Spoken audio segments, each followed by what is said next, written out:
MT Novel Story. Kabanata 1101. Supreme Cultivation Secret Author, Mu Fenglai. Kung gayon kailangan mong maghintay ng hindi bababa sa 3 buwan. Ang nangingibabaw na tunay na tao ay bumantong hininga, at sinabi, kung tutuusin, hindi ka binata bilang isang guro, at nalampasan mo ang ginintoang edad ng paglilinang. Gumugugol ka ng mas maraming oras sa sublimasyon kaysa sa iyong mga kabataan. Hindi gaanong oras ang 3 buwan, at kaya kung maghintay, guro, huwag kang mag-alala. Sabi ni Lu Chen, kung hindi ka mag-alala, may mga multo. Bilang isang guro, gusto ko ring magkaroon ng Saint Pill na magagamit kaagad. Ang nangingibabaw na tunay na tao ay nagsabi, kung mayroon kang tulong ng Saint Pill ngayon, hindi mo kailangang gumastos ng 3 buwan upang linangin, hindi hihigit sa 1 buwan. Bilang isang guro, maaari mong ganap na pagsamahin ang iyong kaharian at patatagin ang iyong lakas sa pakikipaglaban. Nakipag-chat si Lu Chen sa dawis-dawis sa loob ng halos 1 oras, at pagkatapos tapusin ang ilang mga bagay, umalis ang dawis-dawis. Pagkatapos nun, bumalik sina Mengyo at Warner sa kwarto nila para mag-practice. At nagsimula na ring magsanay si Lu Chen, gaya ng dati, habang nakababad sa dugo ng hayop para ay ehersisyo ang kanyang katawan, at kasabay ng pagsasanay ng 9 Dragons Gaiju, tama ang paraan ng pag-eehersisyo ng katawan. Ang konsentrasyon ng aura ng langit at lupa dito ay 70,000 beses, na angkop lamang para sa paglilinang ni Lu Chen. Sa sandaling na-activate ang ehersisyo, ang 4 na dragon veins ay galit na nilamon ang isang malaking halaga ng aura, at pagkatapos ay binago ito sa isang malaking halaga ng tunay na enerhiya, na ipinadala sa mga limbs at buto ng buong katawan. At ang kapangyarihan ng unang layer ng Heavenly Tribulation, na isinilang kamakailan, ay nakakuha ng pagpapakain ng enerhiya mula sa tunay na diwa sa katawan, at sa gayon ay unti-unting lumakas at lumakas.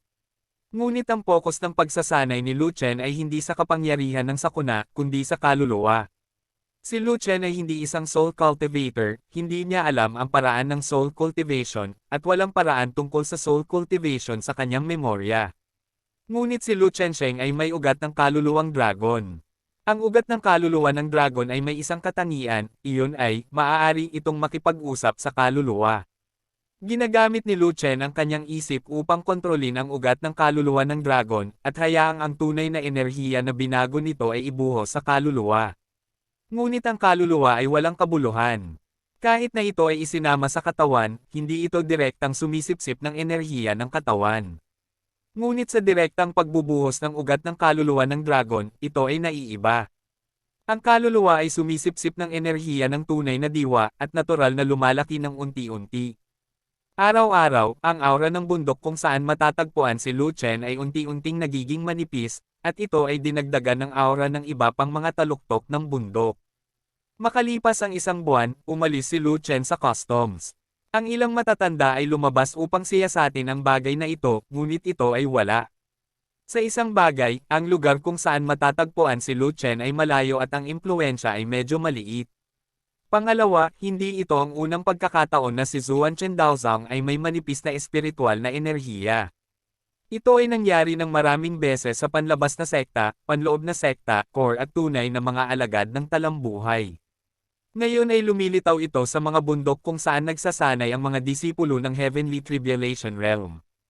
Ito ay wala, kakaiba. Sa katunayan, hindi na kailangang imbestigahan ng husto ang bagay na ito. Noon pa lang natanggal ang aura sa Zhenchuan Disciple Academy, may mga elder na nakakaalam kung sino ang pinaka-pinaghihinalaan. Sa tuwing mananatili si Lu Chen sa mga patio ng mga disipulo, ang espiritual na enerhiya ay hindi maipaliwanag na bababa, ngunit ang punong elder na namamahala sa mga patio ng mga tunay na disipulo ay hindi nang ahas na alamin ito. Dahil, sa oras na iyon, ang katayuan ni Lu Chen ay hindi karaniwan. Ang direktang alagad ng ninuno, sino ang maglalakas loob na habulin siya ng walang takot sa kamatayan. Hindi pa banggitin na nilisan ni Lu Chen ang aura ng isang partido, kahit na natanggal niya ang aura ng buong sekta, walang maglalakas loob na magsabi ng iba. Ang dahilan kung bakit umalis si Lu Chen sa customs ay para magmadaling tumawid sa kapigatian. Dahil, tapos na ang 1 buwan, inalis na ang paghihigpit ng langit, at maaari kang dumaan sa ikalawang kalamidad. Hindi alintana kung ang kapangyarihan ng unang antas ng sakuna ay malakas o hindi, kailangan niyang bumili ng oras upang magmadali sa ikalawang sakuna. Kung hindi, ang araw ng mapagpasyang labanan sa pagitan niya at ng apprentice ni Patriarch Kangyo ay hindi makakahabol sa ikatlong kapigatian. Gayunpaman, ang lahat ng mga miyembro ng Panatikong Legion at ang mga disipulo ng Shenmue ay pinili na umalis sa mga kaugalian sa araw na ito. Sila ay nababad sa nagpapatahimik na tubig, ang kanilang primordial spirit ay lumakas, at sila ay may malaking kalamangan sa pagtawid sa sakuna. Pagkatapos ng isang buwang nakalubog na pagsasanay, napakadali at matagumpay din ang pagtawid sa ikalawang sakuna. Sa makatuwid, sabik din silang malampasan ang sakuna sa lalong madaling panahon, hayaan ang kapangyarihan ng sakuna na magdagdag ng isa pang layer, at pumasok sa pangalawang sakuna ng sakuna. Kung gayon, sabay nating lampasan ang kapigatian. Pinangunahan ni Lu Chen ang mga tao pababa ng bundok, umalis sa bundok at dumiretso sa bahay ng mga matatanda. Sinuportahan ng dominanting totoong tao si Xing Fang na umakyat at hiniling niya kay Xing Fang na magsilbi bilang bodyguard ni Lu Chen. Para sa isang mahalagang bagay tulad ng pagtawid sa pagnanakaw, natural na hilingin kay Xing Fang na lumabas at samahan siya. Elder Xing, ito ang ginagawa niya. Gayunpaman, bago makarating sa bahay ng mga matatanda, hinarang siya ni Bai Chun sa daan. Xiao Zhou, may nangyayari sa Great Demon Cave. Isa pang labanan sa antas ng Heavenly Tribulation Realm.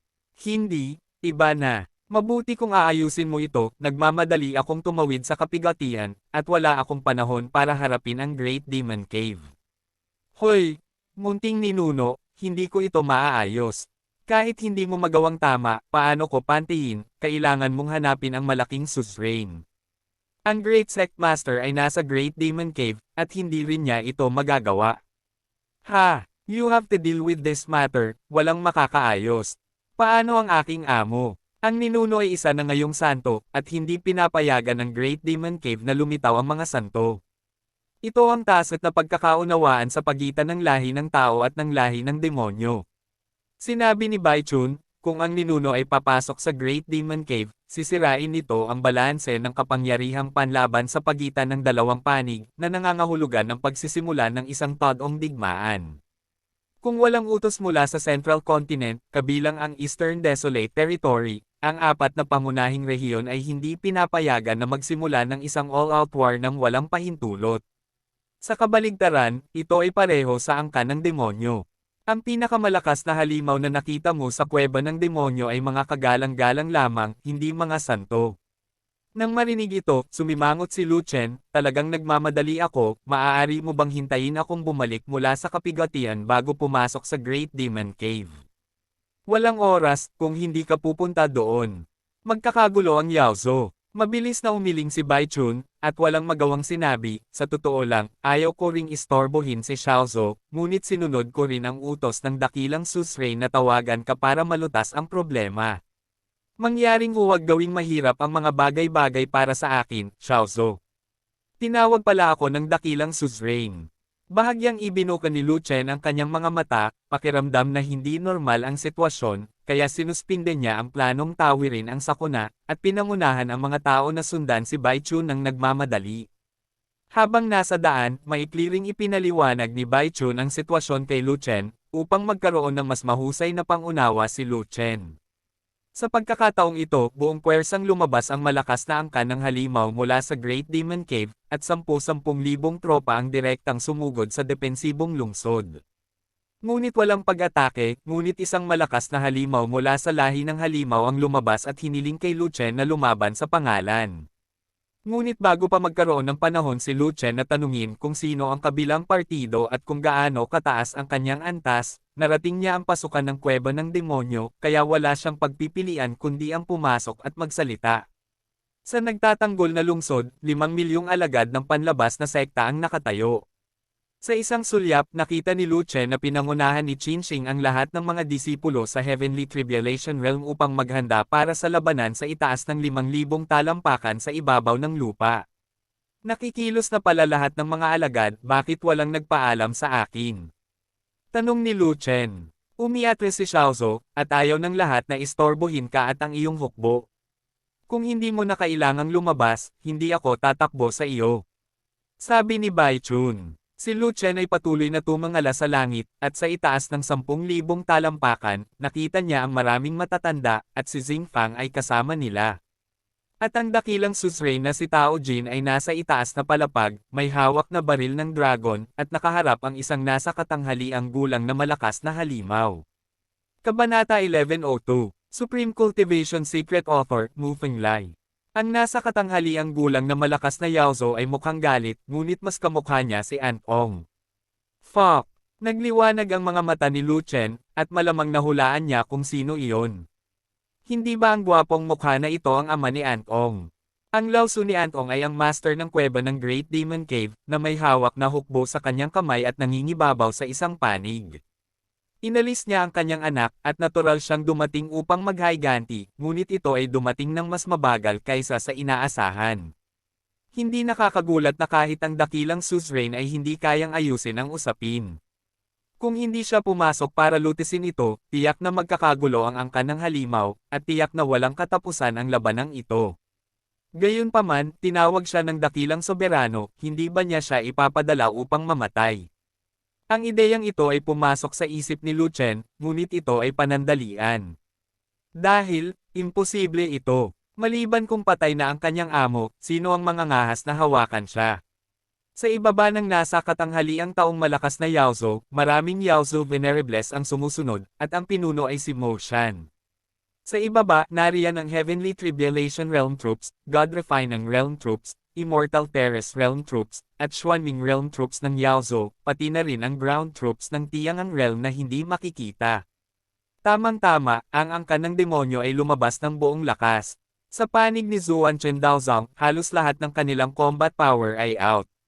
Simula nang sumali si Lu Chen sa Zuan Chen Dao Sect, maraming beses na rin siyang pumasok sa Great Demon Cave para lumaban. Ang magkabilang panig ay may tiyak na antas ng pagpigil, at hindi pa nagkaroon ng ganoong kalaking labanan. Sa sandaling maglaban ang dalawang panig, ito ang magiging pinakamataas na antas ng labanan sa Great Demon Cave. Magiging matindi ang labanan at mabigat ang pagkatalo. Agad na napagtanto ni Lu Chen na ito ay isang labanan na hindi kayang labanan ng magkabilang panig. Ang dahilan ay napakasimple, dahil nalaman ni Lu Chen mula kay An Yu na ang mga pangunahing larangan ng digmaan ng dalawang lahi ng tao at mga demonyo ay wala sa apat na pangunahing rehiyon. Ang Great Demon Cave na binabantayan ni Zuan Chen Daozong ay isang maliit na lokal na larangan ng digmaan sa pagitan ng dalawang angkan. Hanggat ang high-end combat power ng dalawang panig ay hindi naaalis sa balanse, gaano man sila lumaban, hindi ito makakaapekto sa pangkalahatang sitwasyon ng pangunahing larangan ng digmaan ng magkabilang panig. Anyway, ang mga disipulo ng Zuan Chen Dao Sect ay namatay sa panig ng tao, at ang mga tropa ng Cave Master ay namatay sa panig ng Yaozo. Hanggat hindi masisira ang orihinal na madiskarteng layout, si Zhongzhou at Yao Chao ay uupo ng walang ginagawa. Sa makatuwid, walang panig ang gustong lumaban sa pinakamataas na antas ng labanang ito, at walang sino man ang kayang bayaran ang mataas na pinsala sa labanan. Kung hindi, matagal nang nagsimulang mag-away ang dalawang panig, at hihintayin pa ba nila siyang makapasok? Narito si Senior Brother Lu Chen. May nakapansin na si Lu Chen ay pumasok sa fortified city, at agad na sumigaw. Kaagad, anuman ang langit o lupa, ang lahat ng mga disipulo ni Zuan Chen ay ibinaling ang kanilang mga tingin at damapo kay Lu Chen. Makikita ko si Senior Brother Lu Chen. Kanina ko pa hinihintay na makilala si Xiao Zhu. Sunod-sunod na sumigaw ang lahat ng mga disipulong Zuan Chen at lahat ng matatanda. Pagkatapos, tumingin din ang mga tropang Yaozo sa langit, kasama si Mo Shan at ang mga kagalang-galang na Yaozo na iyon. Sa itaas ng langit, ang mga mata ng nasa katanghaliang gulang na halimaw na malakas na nakatingin kay Lu Chen ay puno ng nagngangalit na galit, na parang gusto niyang i-spray ito at sunugin si Lu Chen hanggang sa mamatay. Lu Chen? Nandito ka. Ang dakilang soberano na si Tao Jin ay may komplikadong mga mata, ngunit pinilit pa rin niyang ngumiti, at ang kanyang tono ay medyo banayad. Walang paraan, dapat ay mayroon siyang magandang saloobin kay Lu Chen, na nagsabi na si Lu Chen ay direktang apprentice ng ninuno. Sovereign Master, ano ang utos mo para tawagin ako? Gumawa si Lu Chen ng simbolikong pagpupugay upang ipakita ang kanyang kagandahang loob. Ang kuweba sa Great Demon Cave ay pangunahing upang ipaghiganti ang anak. Tumigil si Tao Jin sa pagsasalita sa gitna ng pangungusap at hindi na kailangang magsabi pa. Si Lu Chen ay isang matalinong tao at alam niya kung ano ang gusto niyang sabihin. Siya ba ang ama ni An Ong?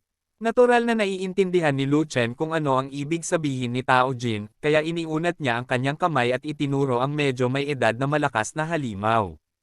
Ikaw si Lu Chen. Nanlamig ang mga mata ng nasa katanghaliang Yaozhou Powerhouse, ikaw ay mabagsik at malupit, at sinira mo ang aking anak na si An Ong, na ginawang mas masahol pa sa kamatayan ang buhay ng aking anak, tikman kung ano ang pakiramdam ng Nases Ira.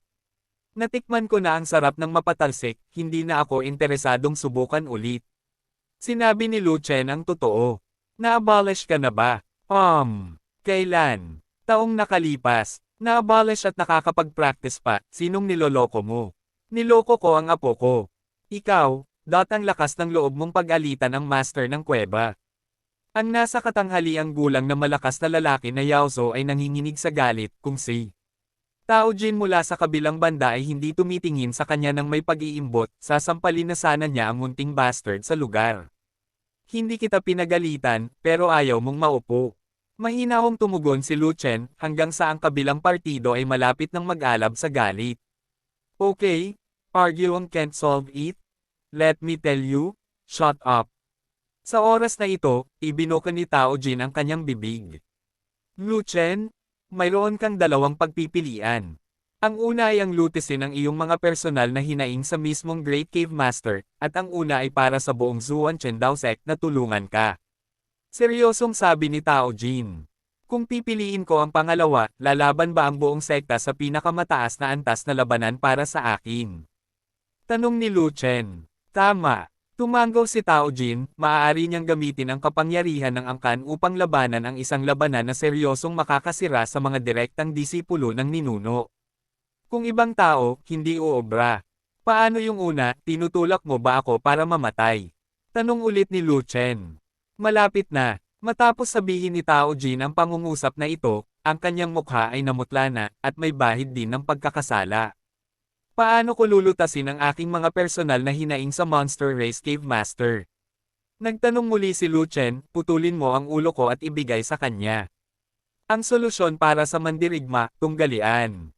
Sabi ni Tao Jin. Ha! Ngumisi si Lu Chen, nasaan ang Great Cave Master, bagamat pinigilan niya ang kanyang hininga, sa palagay ko ang kanyang kaharian ay katulad ng sa Great Suzerain. Oo, kagalang-galang na gininto ang katawan. Tumanggaw si Tao Jin. Ang isang gininto ang katawan na kagalang-galang ay nakikipagduel sa isang kalahating hakbang na kaharian ng pagdadalisay ng Diyos, sa palagay mo ba ito ay isang labanan? Ito ay malinaw na nagtutulak sa akin upang ibigay ang ulo. Galit na galit si Lu Chen kaya pinasuot na lamang niya ang kanyang Panginoon, ang talahan na yan, Sovereign Master, hindi ka dapat gumawa ng unang multiple choice na tanong para sa akin. Kung gusto mo talagang itakda ito, ito ang magpapasya sa aking Panginoon. Lu Chen, mali ang pagkakaintindi mo, ang Great Cave Master ay nakipag-usap sa akin, hindi kanya lalabanan, kaya ang nakikipagduel sa iyo ay hindi ang Great Cave Master. Mabilis na ipinaliwanag ni Tao Jin, si Ansi, ang panganay na anak ng Great Grotto Master, iyon ay, si Brother An Ong, ang lumabas upang labanan ka. Nakita ko, biglang natauhan si Lu Chen, ngunit sinabing, paano ang iba? Gusto kong makilala muna ang kanyang mga tao, at pagkatapos ay pumili. Nasa labas lang siya ng lungsod, makikita mo siya kapag umakyat ka sa pader ng lungsod. Pagkatapos magsalita ni Tao Jin, tumalon si Lu Chen sa tuktok ng lungsod, at agad na nakita ang isang malungkot na lalaki 10 milya ang layo mula sa lungsod. Isang Panginoon ng lupa. Ang kagalang-galang na daigdig ay isang batang demonyo, katulad ng hitsura ni An Ong, ngunit mas matangkad at mas malakas kaysa kay An Ong. Ha! Ikaw talaga! Ngumiti si Lu Chen. Nang makalusot siya sa pangunahing lungsod ng Great Demon Cave, nakita niya ang batang demonyong iyon sa kuweba ng mansyon ng master ng kuweba. Sa oras na iyon, ang kanyang pagkakakilanlan ay si Lu Qi, isang mandirigma ng angkan ng halimaw, at hinangaan siya ng batang halimaw, at binigyan pa siya ng maraming espiritual na tubig sa bukal. Siya ang Panginoon ng lupa. Tumangala si Lu Chen kay Tao Jin at sinabi iyon. Kaya, sinabi ko na kung pupunta ka sa isang tunggalian, ito ay halos tulad ng pagpapadala sa iyong sarili sa kamatayan. Tumango si Tao Jin, at sinabing, kaya, ang buong sekta ay handa ng makipagdigma. Kabanata 1103, Supreme Cultivation Secret Author, Mu Fenglai. Gusto kong marinig ang mga taos pusong salita. Mu, kung hindi ako ang taong nasasangkot, kundi iba, lalabanan mo ba ang labanang ito ng buong lakas? Biglang tanong ni Lu Chen. Hindi. Walang pag-iisip, tiyak na tumugon si Tao Jin. Nakita ko. Tumango rin si Lu Chen. Alam kung paano pumili, kaya itinuon niya ang kanyang paningin sa master ng kuweba at nagsimulang maghukay ng butas, matandang halimaw, alin ang gusto mong piliin ko.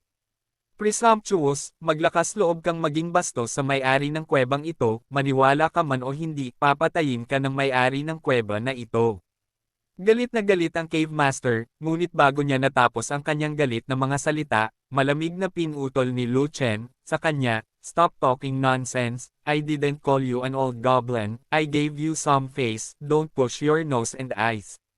Mabilis mong sagutin ang tanong ko, or I will decide on a choice that hurts both. Si Lu Chen ay hindi natakot sa Great Cave Master, kahit ngayon lang. Kung gusto ng Cave Master na kumilos, matagal na niyang ginawa, bakit ka nakikipag-usap sa kanya ng walang kaparirikon? Siya ay nanunood ng ang Great Cave Master, tulad ni Tao Jin, ay hindi gustong lumaban sa isang labanan ng pinakamataas na antas. Kaya naman, determinado siyang maging master ng Great Cave. Siyempre, piliin ang una. Pinilit ng Cave Master, bumalik ang galit niya sa kanyang tiyan bago niya halos mabigkas ang pangungusap na ito. Ano ang kabutihang na idudulot ko para piliin ko ang una? Tanong ni Lu Chen. Ang kalamangan ay neresolba nito ang mga hinaing sa pagitan mo at ng aking pamilya. Na si Lu Chen ay naghahanap pa rin ng mga benepisyo, ang Panginoon ng malaking kuweba ay muling nagalit, makipag-away ka sa aking panganay na anak na si Ansi, manalo ka man o matalo, lahat ng hinaing at hinaing ay mapapawi. Panipi, paano kung matalo ako, paano kung manalo ako? Tanong ulit ni Lu Chen.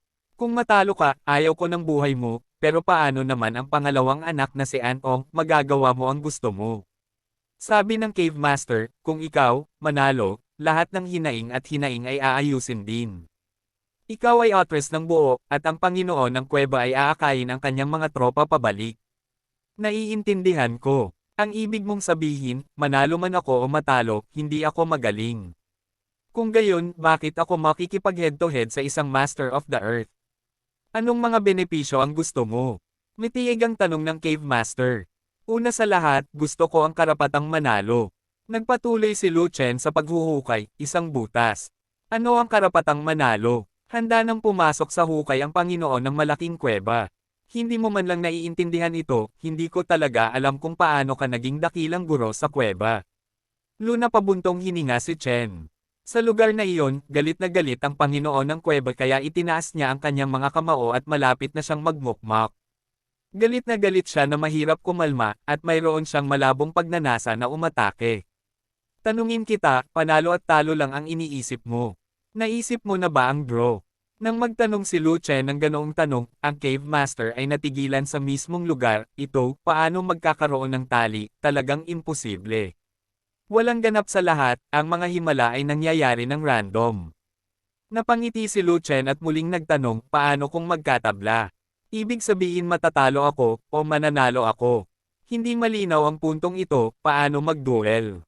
Paano mag-iisa? Paano magbunot ng kawayan? Panipi, ano ang gumugulong na kawayan? Natigilan muli ang Cave Master. May kaugnayan ba ang mga tunggalian at tunggalian sa mga bamboo sticks? Don't worry about the details, please answer my question seriously. Seryosong sabi ni Lu Chen. Hindi kaagad tumugon ang master ng kuweba, ngunit tumingin sa ibaba, patungo sa Ansi. Alam niya na, ang lakas ng pakikipaglaban ni Lu Chen ay napakalakas, ang kanyang mga pamamaraan ay hindi maarap, at siya ay may kapangyarihan na maputol ang kapangyarihan ng Heavenly Tribulation Realm, kaya hindi siya nang ahas na gumawa ng mga desisyon para sa kanyang panganay na anak, kailangan niyang magtanong, kanyang opinyon. At ikinulong ni Ansi ang kanyang mga kamay sa kanyang dibdib, tumingin sa Panginoon ng kuweba ng walang ekspresyon, at pagkatapos ay dahan-daang tumango. Nakuha ng Great Grotto Master ang sagot, ngunit sinabi niya ng may kumpiyansa, kung gumuhit ka kay Ansi, kahit na manalo ka, ito ang karapatang manalo na gusto mo, tama. Matalino, ito talaga ang materyal para maging master ng Great Cave. Bahagyang ngumiti si Lu Chen, ngunit kahit ang pangungusap na ito ay sumakal ng husto sa Cave Master. Maaari kang bumaba at labanan si Ansi. Hinimok ng Cave Master. Huwag kang mag-alala, ang iyong panganay na anak ay ang Panginoon ng lupa, at wala pa ako sa larangan ng pagdadalisay ng mga Diyos. May karapatan na akong manalo, at wala man lang pakinabang. Sabi ni Lu Chen. Ano pa bang gusto mo, sabihin mo na lang ng sabay-sabay, walang oras ang Cave Master para makipag-chat sa'yo. Galit ulit na sabi ng Cave Master. Nanunumpa ka sa pangalan ng demonyong Diyos, kung ako, si Lu Chen, ay matatalo si Ansi, sa loob ng 1 taon, ang iyong angkan ng demonyo ay hindi magkukusa na salakayin si Zuan Chen Daozam. Sa wakas ay isiniwalat ni Lu Chen ang hukay, at hindi siya susuko hanggat hindi napipilitang pumasok sa hukay ang master ng kuweba. Gusto mo pa bang magmura si Cave Master? Nagbago ang mukha ng master ng kuweba, at 10-10 milyong tao ang nanunood.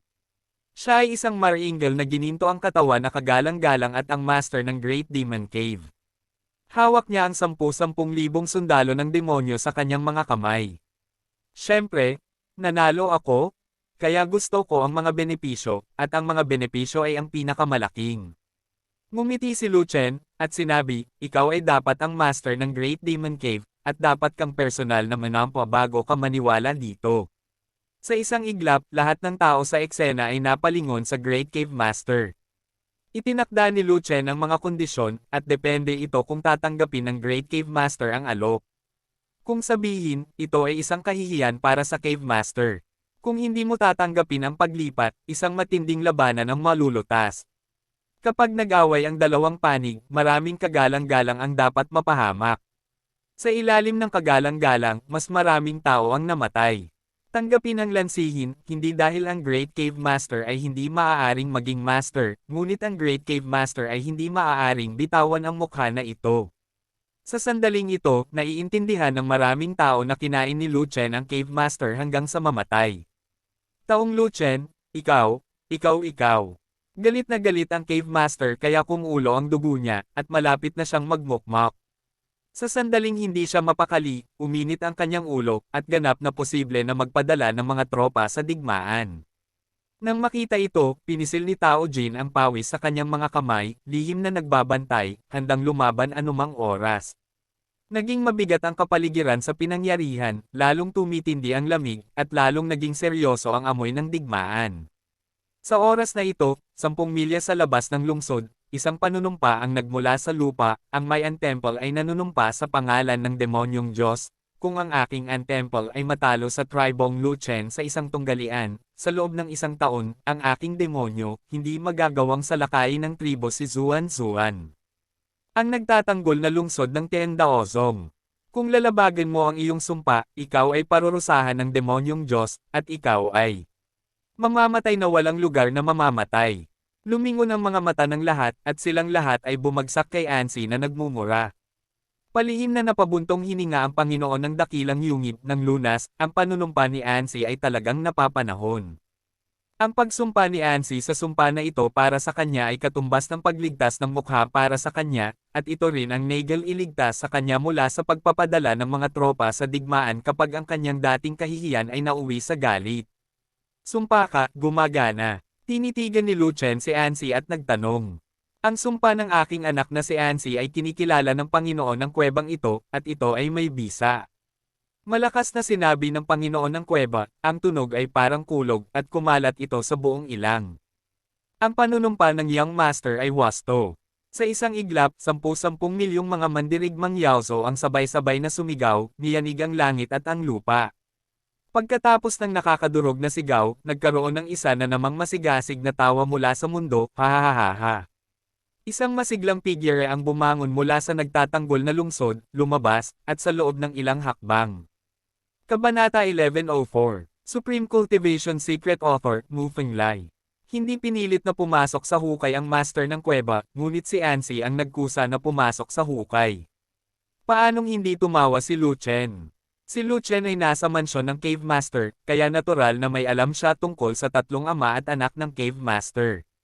Sa dalawang magkapatid na demonyo, sina Ansi at Anong, si Ansi ang may pinakamataas na talento, ang pinakamataas na cultivation base, at ang pinakamalakas na kapangyarihang panlaban, at siya ay halos kasing husay ni Anong ng 100 o higit pa. Ang Yaozo ay mayroon ding prinsipyo ng paggalang sa malakas. Naturally, pinahahalagahan ng Great Cave Master ang Ansi, at itinuturing si Ansi bilang kahalili ng Great Cave Master. Sa makatuwid, ang An-Temple ay nanunumpa, na katumbas ng Great Cave Master ay nanunumpa. Masasabing magkaparehas ang suot ng mag-ama, kung sino ang magmura ay iisa. Sa loterya ng pagkapanalo, natural na naging mas motibasyon si Lu Chen na lumaban. Kung hindi, kailangan din niyang lumaban. Hindi mo ba hahayaang dumating si Zuan Chendaozong sa isang labanan ng pinakamataas na antas para sa kanya?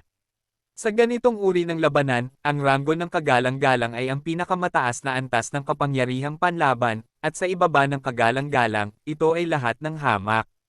Sa kanyang kasalukuyang kapangyarihan sa pakikipaglaban, hindi niya kayang pumatay ng sinumang kagalang-galang, lalo na sa kanyang sarili. Sanay na siyang paikutin ang tubig dahil hindi niya kayang paikutin ang tubig sa isang labanan, kaya niyang iikot ang tubig sa isang tunggalian. Si Ansi, bagamat siya ang Venerable Earth, lumalakas ang kanyang aura at hindi matatag ang kanyang aura. Parang kakabreak niya lang. Lord of the Weak Earth. Kahit na si Lu Chen ay mayroon lamang isang antas ng Heavenly Tribulation Power, siya ay nag-cultivate din sa peak state. Isinakripisyo niya ang pang-apat na kutsilyong tumatabas sa langit, na napakalakas, at kaya niyang maglaslas ng basta-basta sa ibaba ng kagalang-galang. Siyempre, sa harap ng mahinang lupang kagalang-galang, hindi mo alam kung kaya mong pumatay o hindi, ngunit kailangan mong lumaban. Tinansya ni Lu Chen na higit sa 70% ang posibilidad na makatali siya kay Ansi. Kaya naman nagpumilit siyang kunin ang karapatang manalo. Sa katunayan, ginawa niya itong panalong karapatan, at alam niyang tiyak na tatanggapin ito ng Great Cave Master at ni Ansi. Paanong hindi ito matatanggap? Ang kanyang mababaw na kaharian ay kalahating hakbang lamang patungo sa kaharian ng pagdadalisay sa mga Diyos, kaya kung siya ay pipiliin na may isang Master of the Earth, tiyak na siya ay matatalo. Kahit na ang isang Hangul ay mangangahas na mangako kay Lu Chen ng karapatang manalo. Higit pa rito, ang Great Grotto Master at Ansi ay hindi tanga. Kung hindi, si Ansi ay susumpa sa pangalan ng demonyong Diyos. Sa loob ng isang taon, hindi pinapayagan ang Yaozo na magkusa na salakayin si Zuan Chendaozong, at papayag ang Cave Master. Ang buong hukbo ng mga angkan ng halimaw ay talagang tumugon, at walang tumutol. Malinaw na ito ang resulta ng makitang patay na si Lu Chen, at pagkatapos ay tinanggap ito ng masaya. Ang hukay ni Lu Chen ay hindi lamang nagpit sa mag-ama ng Great Cave Master, ngunit nagsama rin ng 10-10 milyong tropang demonyo dito. Ito ay ang hukay ng siglo. Sa sandaling gumuhit si Lu Chen kay Ansi, wala nang laban sa Great Demon Cave sa loob ng isang taon, na lubhang kapakipakinabang para kay Zuan Chendaozong. Si Zuan Chendaozong ay maaaring huminga, bumuo ng masigla, at mabawi ang kanyang sigla. Kaya lang, ang panig ng Yaozo ay puno ng kagalakan, habang ang panig ng Zuan Chendaozong ay natatakpan ng madilim na ulap. Alam ng lahat na abnormal ang fighting power ni Lu Chen, pero walang nakakaalam kung gaano kalakas ang fighting power ni Lu Chen. Pareho pa rin ang pangungusap, sa ibaba ng kagalang-galang, lahat ay langgam. Kahit na mapatay ni Lu Chen ang pinakamalakas na eksperto sa Heavenly Tribulation Realm, hindi niya kayang patayin ang Lord of the Earth. Ang kapangyarihan ay ang lahat. Ang mga himala ay hindi nangyayari. Sa makatuwid, ang mga puso ng lahat ng mga disipulong Zuan Chen ay nakabitin sa kanilang mga lalamunan. Lalo na sina Mengyo at Xiaowan, na handa pang mamatay sa pag-ibig. Maging si Tao Jin, ang patriarch sa itaas ng langit, ay handang parusahan ng matinding parusa ng ninuno. Hindi rin maiwasan ni Tao Jin, ikaw, Lu Chen, huwag mong sayangin ang sinuman, ngunit pinipili mo lamang ang anak ng mahusay na master ng kuweba upang sasayangin, at hindi niya kayang hawakan ang ganoong kalaking pagkalanta. Ang isa ay ang isakripisyo si Lu Chen, at ang isa ay ang direktang pumunta sa digmaan. Bilang resulta ng digmaan, mahuhulaan niya kung gaano kalaki ang pagkawala, hindi bababa sa 2 milyong Zuan Chen disciples ang mamamatay, at higit sa kalahati ng mga elder sa kagalang-galang na antas ay mamamatay din. Mula noon, nagkaroon ng malubhang pinsala si Zuan Chendaozang, bumagsak sa hanay ng dakilang sekta, at naging pangalawang antas na sekta. Ngayon ay iniiwasan ni Lu Chen ang pakikipaglaban sa matataas na antas, nagkukusa na italaga ang kanyang sarili, at gumawa ng hindi mabubure na kontribusyon sa sekta. Ano man ang pakikitungo ng mga ninuno sa kanya sa hinaharap, handa siyang tanggapin ito. Anyway, sa kanyang mga mata, ang tsansa ni Lu Chen na manalo ay 0, at hindi siya maaaring mamatay, ngunit siya ay isang talunan. Dahil, ang Great Grotto Master ay nakipagkasundo na sa kanya, na hindi magkaroon ng buhay ni Lu Chen, hanggat si Lu Chen, tulad ni Antong, ay inalis ang kanyang cultivation base at naging isang walang kwentang tao. Hay! Ikinaway ni Lu Chen ang kanyang kamay at binati si Ansi ng ganito. Ito ay magalang, ngunit hindi ko gusto iyon.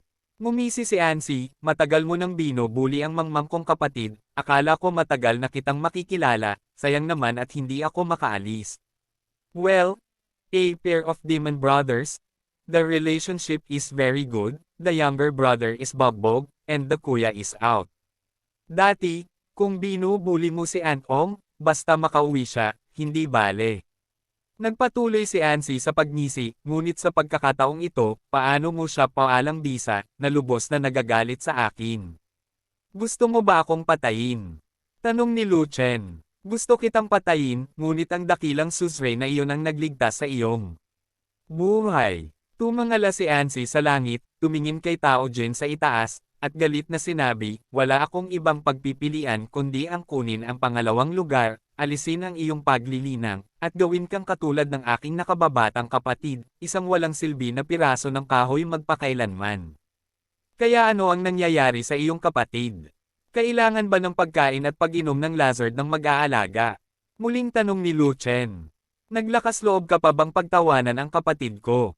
Nanlamig ang mukha ni Ansi. Hindi ako nangungutya, taos puso akong nagtatanong sayo. Ngumiti si Lu Chen, at muling sinabi, huwag kang masama sa akin, hindi ko siya pinatay, ngunit hayaan mo siyang mabuhay, dapat kang magpasalamat sa akin. Kung papatayin mo siya, hindi ka matatanggal sa pwesto ngayon, kundi ililibing kasama ng kapatid ko.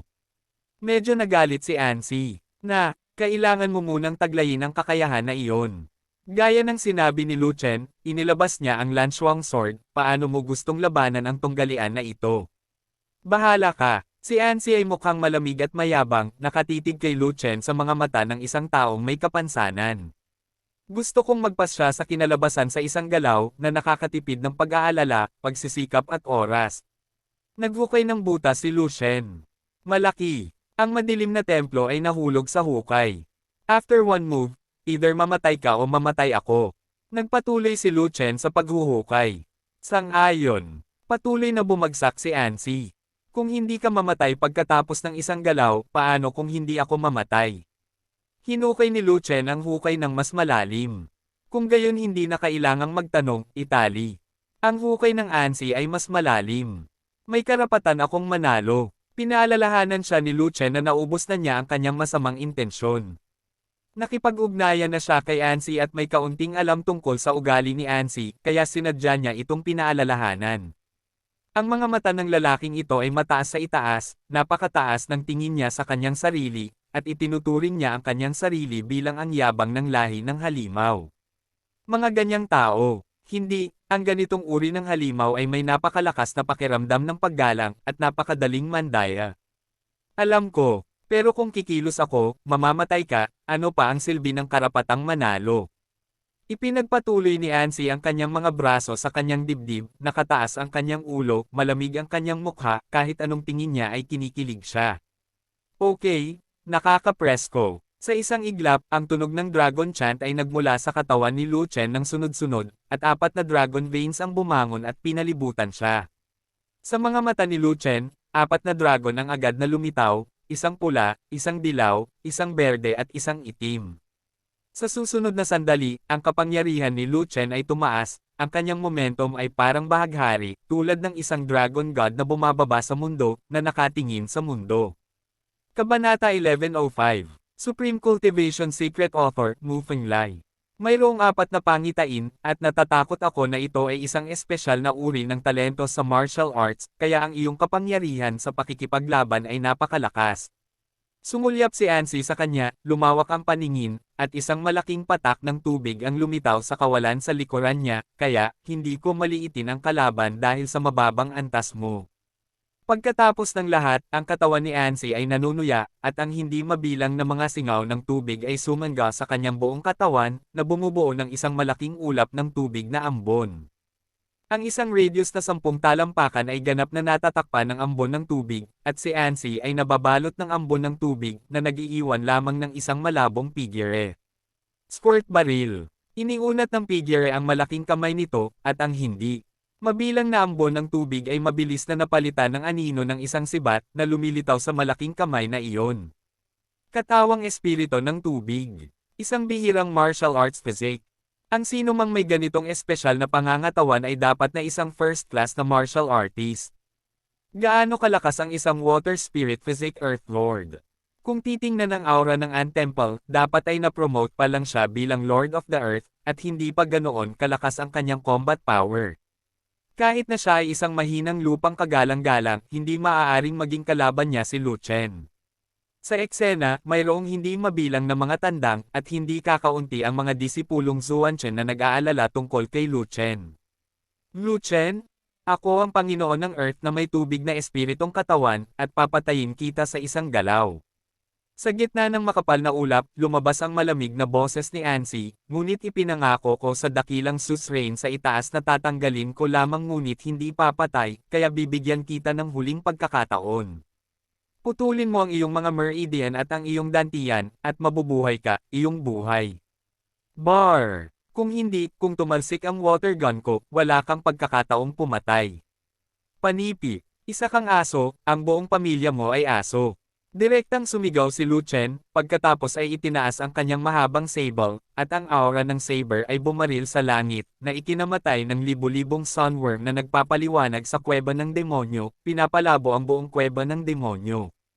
Taong Lu Chen, kung maglakas loob kang pag-alitan ang buong pamilya ko, sumama ka sa akin sa impyerno. Sa ambon, lumabas ang galit na boses ni Ansy. Pagkatapos, bumalaw ang itim na anino sa ambon, at isang kalidad ng tubig na mahabang sibat na tumusok mula sa ambon. Ang paligid ng water gun ay napuno ng singaw ng tubig na may kakila-kilabot na enerhiya, at ang dagandong ng baril ay parang isang malawak na tubig sa dagat, malapit ng gumuho ng mga bundok at magwasak ng mga bundok. Saan man siya pumunta, ang kalawakan ay tila binasag ng malalaking alon, ang kawalan ay tila binasag ng mga agos, at ang kapangyarihan ng tubig at hangin ay naging isang nakakatakot na air machine, mahigpit na ikinandado si Lu Chen. Kasabay nito, ang mahabang kutsilyo ni Lu Chen ay mayroon na naputol, at diretso itong bumagsak patungo sa water gun. Patayin ang langit. Sa isang laslas, ang hangin at mga ulap ay gamulong, ang espasyo sa lahat ng direksyon ay gumuho, ang isang bahagi ng kawalan ay nabasag, at ang buong Great Demon Cave ay yumanig ng malakas. Ang talom ay nasa lahat ng dako, ang lupa ay gumuho, at isang malalim na bangin ang idiniin, na nakaturo sa ulap ng tubig na ambon. Boom! Hinampas ng talom ang sibat sa gitna ng tubig, at gumawa ng malakas na ingay na parang tidal avalanche, na yumanig sa lahat ng direksyon at umalangaw mula sa lahat ng direksyon. Binuksan ng blade ang water drawing gun, pinutol ang water drawing gun sa dalawa, at ikinalat ang ambon ng tubig, at patuloy na pinutol ang taong nagpaputok ng baril. Napakalakas nito kaya nabasag talaga nito ang water gun ko. Ang mga mag-aaral ni Ansy ay lumiit, at ang hitsura ng pagkagulat ay sumilay, ngunit ito ay panandalian, napalitan ng isang hitsura ng galit, kung masira mo ang aking water gun, ikaw ay mamamatay. Walang pakialam si Ansy sa talom na humahampas sa kanya, at gamit ang isang kamay, hinawakan niya ang kalahati ng water gun na nahahati sa dalawa, at nagpatuloy sa pagsaksak pasulong. Puff! Puff! Boom! Ang dalawang baril na sumisipsip ng tubig ay unang sinaksak si Lu Chen, tinusok ang kaliwa at kanang dibdib ni Lu Chen, at tumagos. Tinamaan din ng mahabang kutsilyo ni Lan Shuang si Ansy, at matapos putulin ang asensya na nagpoprotekta sa katawan ni Tianonsi, tumagal lamang ito sa kanang balikat ni Ansy ng 3 pulgada ang lalim, at naubos ang kapangyarihan ng saber. Ang resulta ng labanan ay sumiklab, at ang magkabilang panig ay pinalipad ng daan-daang talampakan at bumagsak sa lupa. Sa susunod na sandali, mayroong halos 20 milyong tao sa magkabilang panig ng kaaway at sa amin, at nagkaroon ng kaguluhan kaagad. Actually, nakakamangha talaga si Lu Chen. Ang Lu Chen na ito ay talagang na-refresh ang aking pag-unawa sa martial arts. Ang tao na si Lu Chen ay talagang isang perverted martial artist, ang taong ito ay tiyak na magiging malaking kalaban ng aking monster clan sa hinaharap. Malakas si Lu Chen. Makapangyarihan si boss. Panipi tuldok panipi.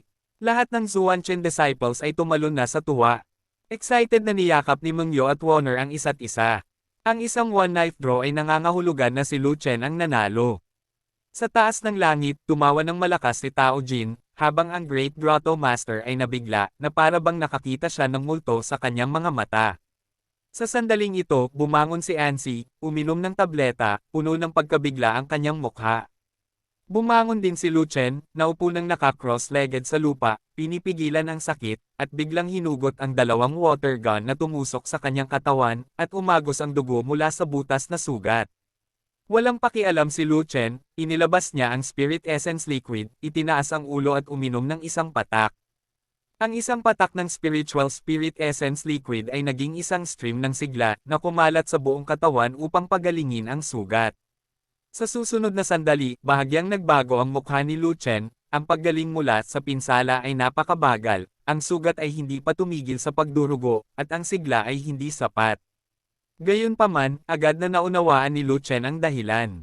Ang kanyang kaharian ay hindi nagbago, ngunit ang kanyang aktwal na cultivation base ay mataas na, at siya ay kabilang sa hanay ng Heavenly Tribulation Realm. Ang kanyang cultivation level ay tumaas sa ibang antas, at ang kanyang pangangatawan ay tumaas din. Kung si Zhang Tianman ang naubos ang kanyang pisikal na enerhiya, o ang kanyang katawan na sinaksak ni Ansi, isang patak ng Spiritual Spirit Essence Liquid ay hindi na makakasabay sa kanyang mga pangangailangan. Pagkatapos, kung hindi sapat ang isang patak, isa pang patak. Bilang resulta, pagkatapos uminom ng ilang sunod-sunod na patak, napakabagal pa rin ng epekto. Napakalupit ni Lu Chen kaya sumimsum lang siya ng Spiritual Essence Liquid, sa kanya lang naramdaman na ang kanyang katawan ay puno ng maringal na sigla. Sa sandaling ito, mabilis na gumaling ang kanyang physical fitness, ang sugat ay tumigil kaagad sa pagdurugo, at mabilis na gumaling. Aalis na ako, hindi ko pa nararating ang kagalang-galang, kailangan kong humigop ng kasalukuyang halaga, hanggang kailan tatagal itong munting magic water. Nakaramdam ng kaunting sakit si Lu Chen sa kanyang laman, iniisip na mayroon siyang sapat na espiritual na essence na likido sa kanyang kamay, ang pag-inom ng isang patak sa isang pagkakataon ay tiyak na magtatagal sa kanya sa estado ng kagalang-galang. Kung ito ay ginagamit ng matipid, posible na mabuhay sa antas ng santo. Ngayon tila, hindi banggitin ng Venerable Realm, kung makakaligtas ba siya sa Heavenly Tribulation Realm ay isang problema. Sa dalawang kati ng Lingshen Yuan liquid na ibinigay ni Ling Huang, mayroon na lamang isang maliit na kati na natitira. Ngayon, ilang beses ko kayang inumin ito ng isang beses. Jizan Tian? Kung walang suporta ng Shen Shui, isa itong umutot. Nakaramdam ng pagkahilo si Lu Chen. Bagamat lumaki na ang 10 sinaunang spirit tree sa Chaos Orb, hindi pa nila nabuo ang esensya. Saan ako makakakuha ng mas maraming Spiritual Essence Liquid? Kung babalik sa linggo, aabot ba sa 100 o higit pang mga kattays ang paghahanap kay Ling Huang? Ngunit ang Lingshen Yuanye ay hindi tubig ng bukal ng bundok, ito ay ang banal na tubig ng angkan ng espirito, ang banal na tubig sa mundo, bibigyan siya ng Ling Huang ng 100 o higit pang mga pusa. Higit pa rito, sinabi sa kanya ni Emperor Feng Yao na si Ling Huang ay hindi mabuting tao, kaya't huwag nang makipagkita muli kay Ling Huang. Sa gitna ng depresyon, biglang nakaramdam si Lu Chen ng hindi matiis na sakit mula sa lugar kung saan siya sinaksak ng water pump gun. Bukod dito, ang matinding sakit ay mabilis na kumalat sa buong katawan niya, na nadudurog ang kanyang mga panloob na organo, paa at buto. Bumaba ang tingin ni Lu Chen sa kanyang palad, at biglang nalaman na ang kanyang buong kamay ay naging asul. Ito ay lason. Nakakalason ang water gun ni Ansi. Hahaha. I have to say, ang combat power mo, Lu Chen, is very powerful. It's completely unexpected that you even draw with me in one move. Sa oras na ito, Tumangala si Ansy sa langit at ngumiti, gayunpaman, patay ka pa rin, ang baril ng tubig ko ay lason, at walang gamot na makakapagpagaling dito. Mabilis kang nalasan ang tubig at naging puddle ng dilaw, tubig, hinihigop ng lupa, na walang natitirang buto.